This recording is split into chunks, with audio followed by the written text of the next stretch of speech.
Hello friends, अस्सलाम वालेकुम and welcome to reality stories. दोस्तों, टिंडर एक ऐसी एप्लीकेशन है जहां अजनबी लोग एक दूसरे की प्रोफाइल देखकर एक दूसरे को पसंद करते हैं और फिर बात कर कर कहीं बाहर मिलते हैं। अब आप सोचें कि दो अजनबी लोग जो एक दूसरे को ठीक से जानते ही नहीं कि ये कौन है, वो कुछ ही दिनों में मुलाकात कर लेते हैं। ये कितना खतरनाक हो सकता है। ये कहानी दो ऐसे ही लोगों की है।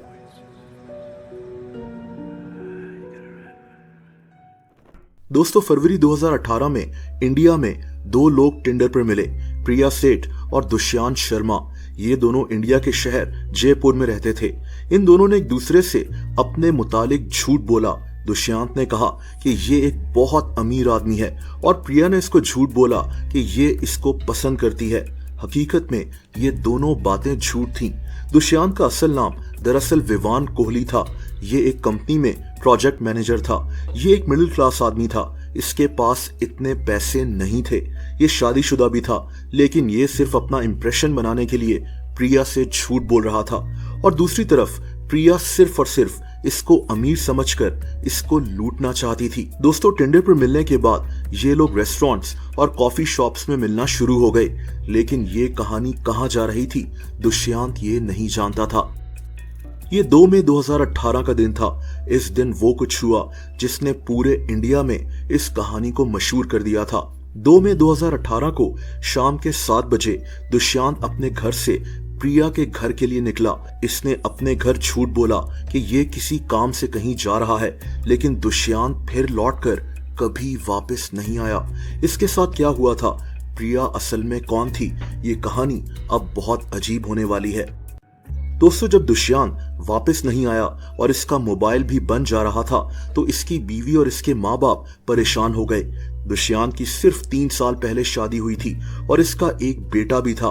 बहरहाल अगली सुबह इस आदमी के रिश्तेदार और दोस्त वगैरह इसकी तलाश में यहाँ वहां निकल गए और फाइनली इन लोगों ने पुलिस को इत्तला कर दी कि दुष्यंत गायब हो चुका है।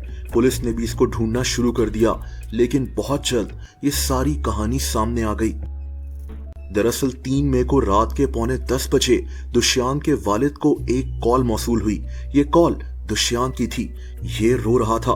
इसने चीख कर कहा कि फौरन इन लोगों को 10 लाख रुपए दे दो, वरना ये लोग मुझे मार डालेंगे, मुझे बचा लो। दोस्तों, इसके बाद एक लड़की की आवाज सुनाई दी।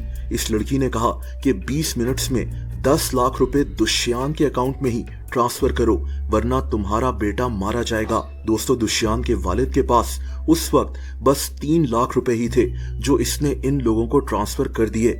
इसने वादा किया कि मेरे बेटे को कुछ मत कहना, मैं बाकी के पैसे भी अरेंज करता हूं, लेकिन ऐसा नहीं हो सका।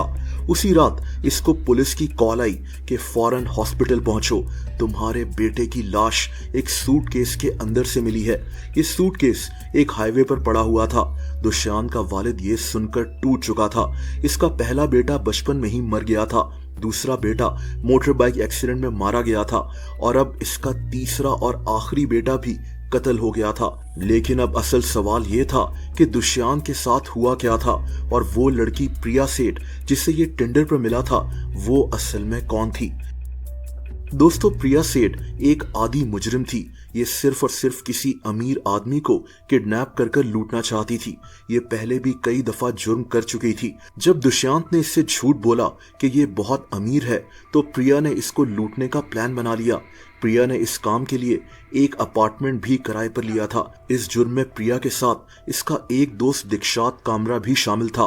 दीक्षांत एक मॉडल था और ये कर्जे में डूबा हुआ था। इसको लोगों के 25 लाख रुपए वापस करने थे। इन दोनों ने ही मिलकर ये प्लान बनाया ताकि ये दुष्यंत को किडनैप कर इससे पैसे ले सकें। लेकिन ये लोग नहीं जानते थे कि दुष्यंत के पास पैसे हैं ही नहीं। इसने सिर्फ अपना इंप्रेशन बनाने के लिए प्रिया से झूठ बोला था। दोस्तों, इंटरनेट पर आप जब भी किसी अजनबी से बात किया करें तो बहुत ध्यान रखा करें।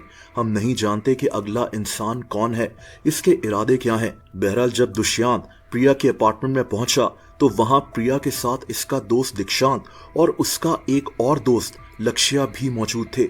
इन तीनों ने दुष्यंत को रस्सियों से बांधा और इससे पैसों का मुतालबा करना शुरू कर दिया। इनका प्लान ये था कि ये इसके वालिद से पैसे इसी के अकाउंट में मंगवाएंगे और ये पैसे ये इसी के एटीएम कार्ड से रोजाना निकलवाते रहेंगे। लेकिन इनको डर ये था कि ये लोग कहीं पकड़े ना जाएं और इन तीनों ने मिलकर दुष्यंत को कत्ल कर दिया। प्रिया ने खुद दुष्यंत पर छुरी के वार कर कर इसको मारा था। इसके बाद प्रिया अपने चेहरे को शॉल से छुपाकर एटीएम मशीन भी गई ताकि ये पैसे निकलवा सके और सीसीटीवी कैमरा में इसका चेहरा भी छुपा रहे। दोस्तों, अब ये तीनों पकड़े कैसे गए इस पर बात करते हैं। दरअसल दुष्यंत प्रिया से मिलने उस रात अपने वालिद की गाड़ी पर गया था। ये एक ऑल्टो कार थी। ये तीनों दुष्यंत को कत्ल करने के बाद इसकी गाड़ी इस्तेमाल कर रहे थे। इन्होंने इस पर एक फेक नंबर प्लेट भी लगा दी थी। 4 मई को यानी सिर्फ 2 दिन के बाद ये लोग इसी गाड़ी में जयपुर के रेलवे स्टेशन के पास बैठे हुए थे जब पुलिस की एक टीम ने ये गाड़ी पहचान ली। इस गाड़ी की तस्वीर इनको दुष्यंत के वालिद ने दी थी। पुलिस ने इनसे गाड़ी के मुतालिक पूछा तो ये तीनों घबरा गए और पुलिस ने इनको उसी वक्त अरेस्ट कर लिया। दोस्तों, दुष्यंत अपनी फैमिली का बहुत ख्याल रखता था। ये एक मेहनती आदमी था। इसके बस 2 ही दोस्त थे। ये घर से बाहर भी कम निकलता था। इसकी बीवी भी इससे बहुत खुश थी। ये अपनी बीवी के साथ घर के कामों में भी हाथ बटाता था। इसकी फैमिली शॉक थी कि दुष्यंत प्रिया से मिलता जुलता था।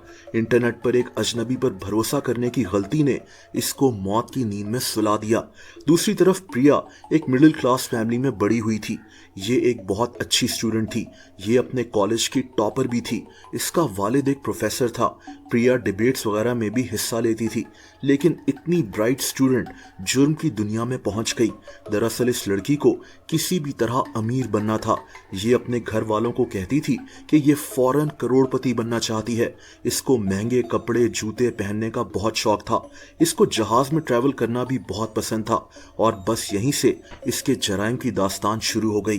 प्रिया पहले भी कई जराइम में मुलव्विस रही थी। ये कहानी इंडिया में बहुत मशहूर हुई थी।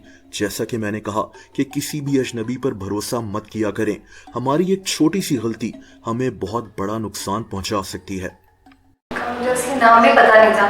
टिंडर पे मिला था वो मुझे। उसने मेरे को अपना गलत नाम गलत पहचान बताई थी और ये बताया था कि बहुत पैसे वाला है वो। ये प्लान बनाया था कि किसी को किडनैप करके फिरौती मांग के उसका मर्डर कर देंगे। तो मेरे बेटे के निक्की के फ़ोन से फ़ोन आया और पहले मेरा बेटा ही बोला कि पापा जो है ये मुझे मार देंगे, इनको 10 लाख रुपए दे दो, मुझे बचा लो। दोस्तों, अगर आप मुझे इंस्टाग्राम पर फॉलो करना चाहें तो उसका लिंक नीचे डिस्क्रिप्शन में मौजूद है।